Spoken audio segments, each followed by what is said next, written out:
and thank you for joining today, and thank you to Twin Cities Startup Week for hosting. I'm glad that you made this event a priority, and if you've ever felt that there weren't enough hours in the day or that you could use some improvement in some work-life balance or habits, then you are in the right place. Before we jump in, I actually want to take a moment to pause and invite everybody to take just 3 breaths with me. Just a big breath in. Let go of the meeting that you just came from. Another breath. Don't think about the next place that you have to go to. And a third breath, just to be present here. So that's a mini meditation that can be really helpful during transitions between meetings or different activities of your day, or even to start and end your workday. And let's go ahead and get started. So I'll be sharing my slides. Go ahead and get those up.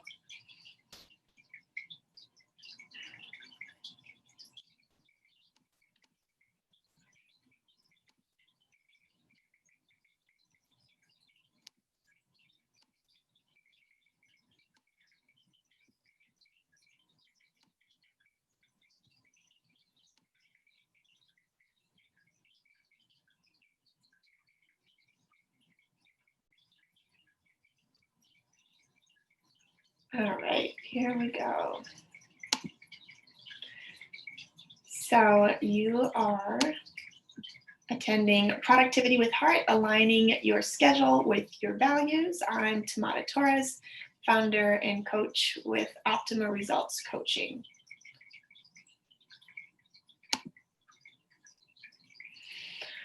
So how many of you can identify with the heart who says, I don't feel like doing anything productive today? I've honestly had days like this and sometimes even weeks, and I think it's something that we can all relate to.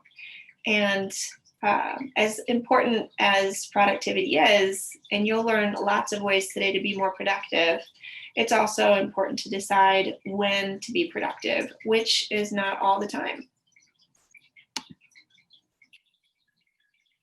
So my hope is that you will leave excited to implement productivity with heart. You'll discover the steps to create days and weeks of spending time in a way that reflects what matters most. And just being open to making changes is a great first step. So we'll take a look at a little more about my story, where the time goes, clarifying values, scheduling with heart, and some next steps. So this is where I was in my life 10 years ago. I was a family physician in Phoenix, Arizona, and I had a wonderful, very satisfying work life, and my home life was less than satisfying. I was recently separated from my husband, and my father, who's in the picture there, had just been diagnosed with terminal cancer. So I decided to take my daughter, who was just turning 3 at the time, and move across the country back to Minnesota to be closer to my father.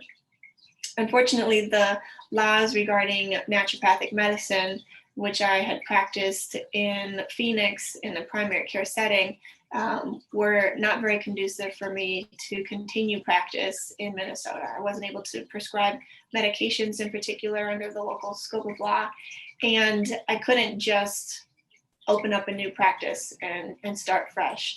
So I had to take jobs as a medical interpreter and adjunct faculty and kind of piece things together. And there were times that I felt like my training had been a complete waste. It was a really humbling time in my life. But I was also able to spend time with my dad and help him work with a naturopathic oncologist and help him get some natural therapies that helped to extend his life in addition to the traditional chemotherapy that he was receiving. In 2011, soon after my father passed away, I took an entry-level position at a corporate wellness company. And within a few months, they had created a new division, and I became their first advanced practice coach, working with employees who have chronic medical conditions like asthma and COPD. And I was really happy to be able to use my medical experience again. I also started with a small private practice in natural medicine. And as that began to grow, it started to become more difficult to balance work responsibilities with being present with my daughter. And I noticed that a lot of the people that I was coaching were having similar issues. They say research is me search. And the things that I needed to learn for myself were the things that I was able to also teach others. So fast forward to today, after devouring a lot of information on how to better manage time and be more productive, I have to say life is much more satisfying. By applying techniques with clients and a lot of trial and error in my own life, I've found so many ways to create more balance and have the time and energy for self-care, as well as significant relationships that matter most. And of course, as with most lessons, maintaining balance is always a work in progress, but I speak from experience when I say that it is more than worthwhile, and life with my daughter and my new partner is a lot more satisfying.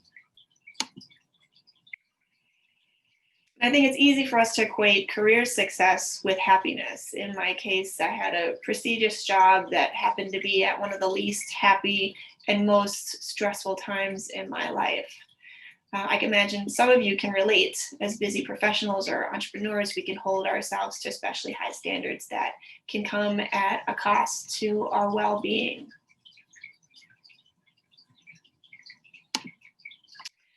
And there's research that shows that increased wealth does not increase happiness, and meaningful relationships can have the most positive impact in our lives. A 2014 study of respondents were asked, all things considered, how satisfied are you with your life? And then they were asked, what could you do to ensure that you would be as satisfied or more satisfied as you already are a year from now? And some responded with individual goals like losing weight or making money, and others stated goals with more social strategies like helping others and spending time with friends. And it may not be surprising that the respondents who pursued more socially engaged activities became more satisfied with their lives after the course of a year. The question is, how do we find the time? Most of us are not even sure where our time goes any given week. How many hours are we working or spending time with family? The average American spends 5.5 hours per day on leisure. And this could be hard to imagine, but if you add up the time that we spend browsing online, streaming TV, and other non-work related tasks, it really adds up. Of course, for many of us, some of our routines are no longer, perhaps not commuting or going into an office.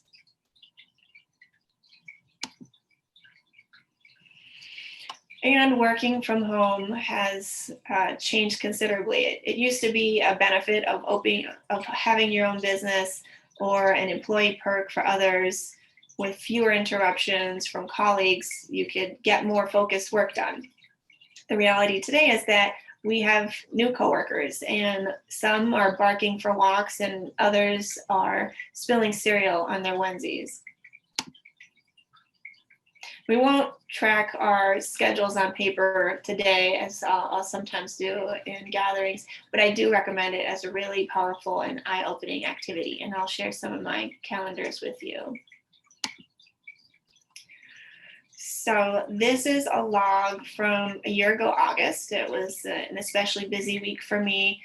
For my coaching business. Most weeks I'll spend 10 to 15 hours on my business and about 30 hours on the corporate, which is down here.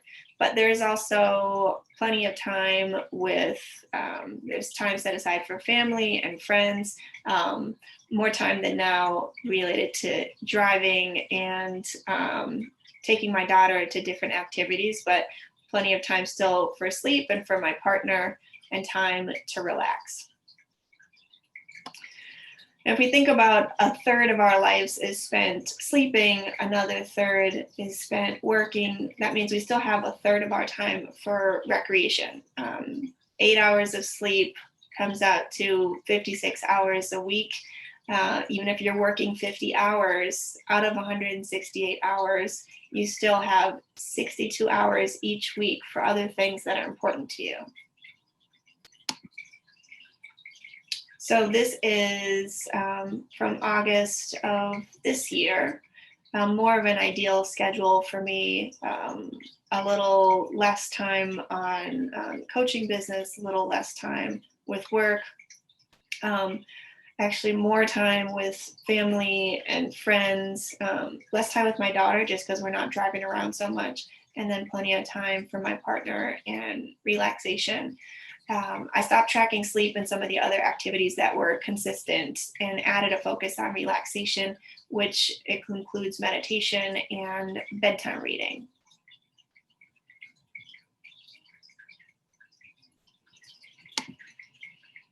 And it's important to remind ourselves what really matters. Being intentional with our time now helps us to avoid regrets. And Bonnie Rare, who's an Australian hospice nurse, documented the most common regrets she encountered with her patients. And some of the top regrets are, I wish I hadn't worked so hard. I wish I had stayed in touch with my friends. I wish I had the courage to live a life true to myself, not the life others expected of me. So one of my goals in working with clients is to help them avoid these regrets by managing how they're spending their time each week and month, so that they're not having regrets through years.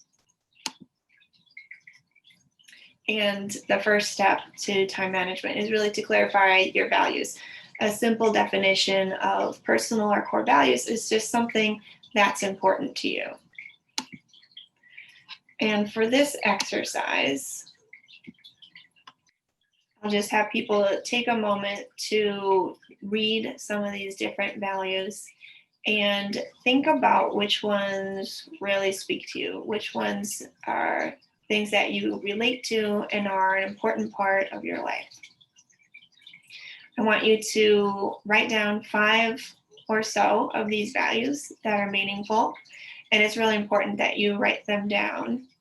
And just to make sure that you can see well at the top and the bottom, these are adventure, gratitude, optimism. And down at the bottom, we have generosity, meaningful work, wealth, and nature. And if you need more time, of course, if you're watching the recording, you can pause that. And another way to think about this is to ask, what are you doing on your best day? Or who or what makes these days great? When was the last time you got into a flow state? Thinking about some of these highlights can help you identify what's important to you and what has the greatest positive impact on your enjoyment of your time. Once you have identified a few of these goals, many of them can be put into action. So see where maybe some of yours fall on the list here. If a value is love or friendship, making time to connect with those people you love. Communication can be household meetings. It can also be meetings with your colleagues or stakeholders. Service can include volunteering or philanthropy. Growth can be reading or courses, other personal or professional development. Health can encompass exercise, nutrition, all kinds of things to maintain physical and mental health. Happiness are activities that bring you joy, and spirituality, of course, is very personal. It could be an individual or community prayer or meditation practice.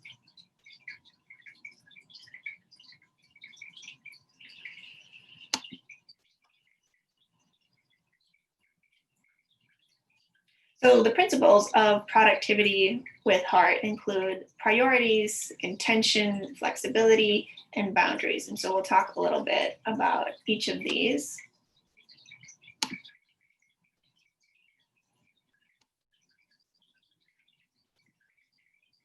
Priorities means tackling the bigger tasks first and setting aside ideally dedicated blocks of time. I think it's easy for us to see these large important tasks and then the smaller ones, and we have to decide, and it's easier to sometimes just focus on the smaller. But these important tasks are just that, and they definitely need our focus and attention.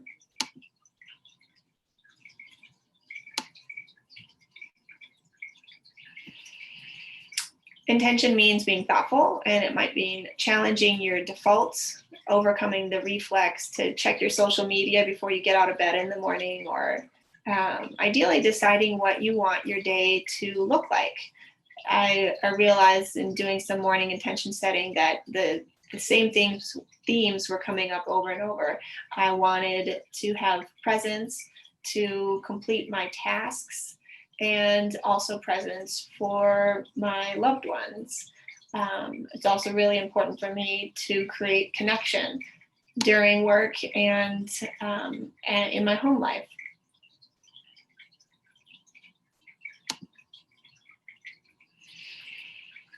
I also have a PDF guide if you're interested in learning more about intention setting and kind of setting up your day with success and balance. Flexibility. Each day may look a little bit different with schedules and meetings, and sometimes you just have to roll with changes. You may have dinner with your partner one day and just meet for breakfast the next. Even when everyone's at home, schedules don't always match up the way we would hope them to. I think this is a really important one, setting boundaries with yourself and for others, creating expectations for work hours and availability, avoiding the automatic checking of email during certain times of day, especially after hours and lunchtime.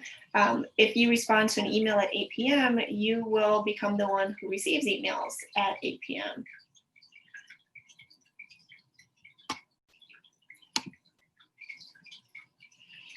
And an example of distraction, since humor is also one of my values, I like this cartoon that says, in an effort to improve my productivity today, please send all inter-office memos and work-related materials to me via Instagram or Facebook. Probably not an effective communication technique. So we'll do another part of scheduling with heart, which is this scheduling exercise. And this is an important part of managing your time and improving your habits so that you really have the time and energy for what matters most. And remember that values are not goals to achieve, but guidelines to practice in the weeks and months to come. So ideally choose 1 to 2 actionable values from your list of 5. And you're going to find some time on your schedule to block those activities out. Usually we do a partner exercise, but instead you can think about these questions and make a note for yourself. 1, why is this change important to you? And 2, how do you ensure success or have a contingency plan? So some ways to do that would be, for example, you decide for your health, you want to start a morning exercise routine. You also want to have better energy throughout the day. So to ensure your success, you can set an alarm to go to bed earlier. You can also set an alarm, of course, to wake up earlier. Set your clothes out the night before. Choose what activity you want to be doing. If you're at home and you're choosing a workout video, then make sure you have that identified. And the contingency would be if you oversleep a little bit or have trouble getting out of bed as you establish this new routine, you shorten your workout or you find another time later in the day and commit to that. Or you learn from your errors, and in your post-game review, you realize, okay, I didn't give myself enough time to get to bed. I'm going to go to bed 30 minutes earlier tonight and make sure I choose my workout in advance. So I'm ready to go the next day.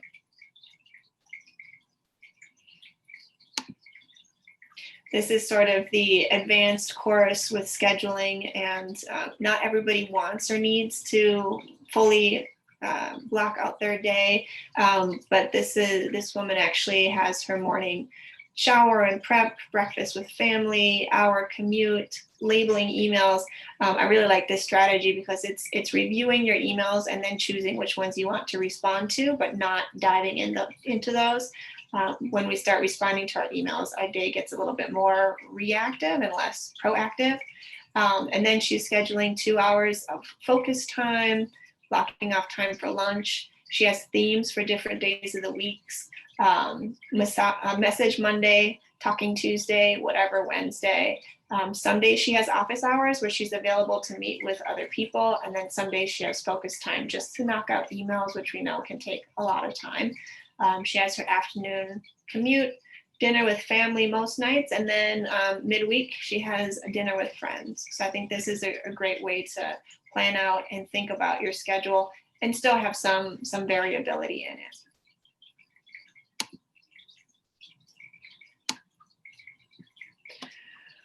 So Nirayal, who's a great thought leader, wrote Indistractable. He talks a lot about distraction and time management and hacking back technology. And some of my favorite productivity hacks, keeping in mind that technology can be a great master, but a poor servant if we can find ways to use technology to our benefit.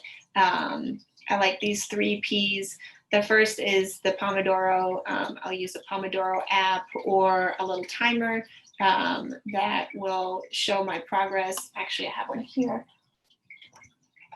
This is a time timer, so you can set how much time you have left. And you can also use apps on your phone. I also like apps like Toggle to actually track how I'm spending my time. Pocket is a great app. It's also available on Chrome. So if I see an article that I'm really interested in reading, but I don't want to get distracted, I'll just save it to my Pocket app and then I can read it, or the app will read it to me later.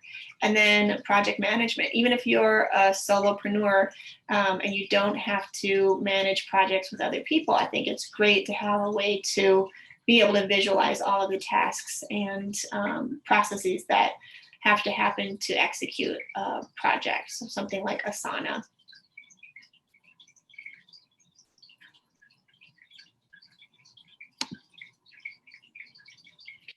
And here's an acronym that I like to kind of describe how to be more focused and productive during your day to get stuff done. And that way you have more time and energy later for non-work related tasks.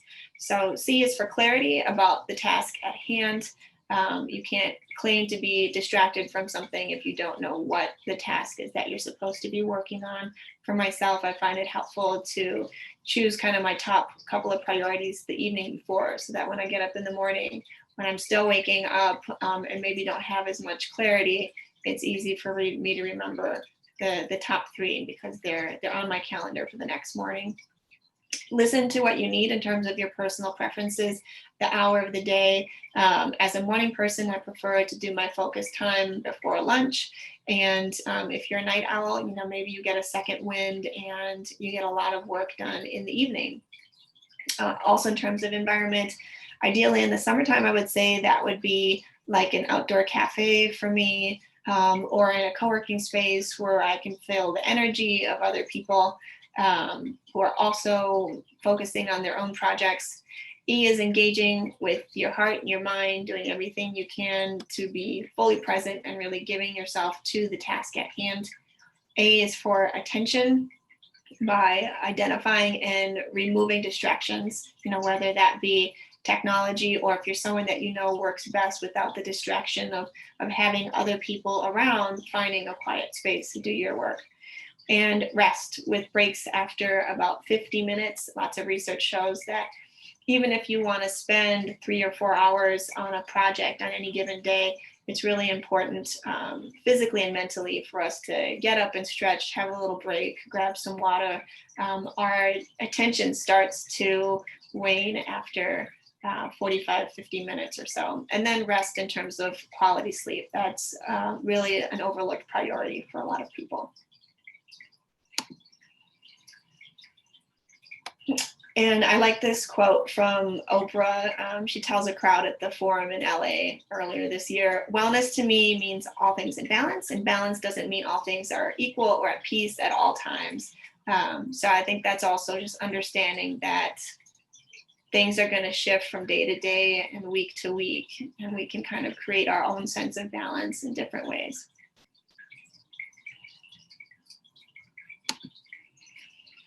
So this is definitely what I see in my coaching. What we measure improves, and what we report back shows further improvement. So it can be really helpful to have some accountability. Most of us are going to be more successful and follow through. So even if you didn't have a chance to connect with somebody during the live Productivity with Heart session, I hope that you can find somebody else who attended Twin Cities Startup Week and schedule a time to reconnect on your progress, or even someone who didn't complete today's exercise. You can still recruit a friend or a colleague to share your goals and check in about 2 weeks from now. If you're looking for more ways for accountability and productivity, I'm offering a 6-week course on productivity through presence, which teaches the mindful advantage to work and life. And you can find me on LinkedIn for more information there. So in closing, I really want you all to remember that how we spend our days is how we spend our lives. And each day really is important, really does matter. And I want to thank you all for participating, and thank you for catching this replay. I hope that you took some time to complete some of these exercises. And I also want to thank Twin Cities Startup Week and Beta for hosting. I look forward to connecting with each of you. Best way to find me is on LinkedIn. I'm also on Facebook, Instagram, and Twitter, but less often. And I also offer a one-on-one strategy session. This is a brief opportunity to tackle one of your top time management struggles, and that's completely free of charge. So I look forward to connecting. If you want to schedule a strategy session, you can send me a message on LinkedIn, and I can shoot you a link to my calendar. So again, thank you all. I hope that you've gotten some inspiration as well as some concrete strategies to clarify your time and improve your time management and productivity moving forward. And I really look forward to connecting with each one of you. Take care.